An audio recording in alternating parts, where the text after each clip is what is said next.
Bakit tayo andito? Kasi farewell dinner for the Koy.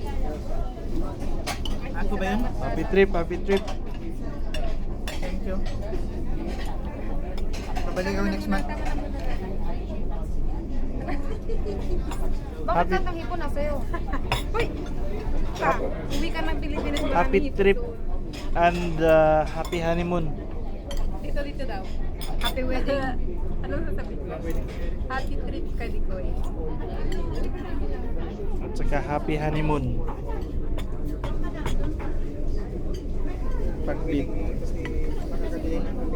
pansit. In-explain mo naman sa kanya, di ba? Natatanggap naman yun. Kaya Basta na. as long na hindi niya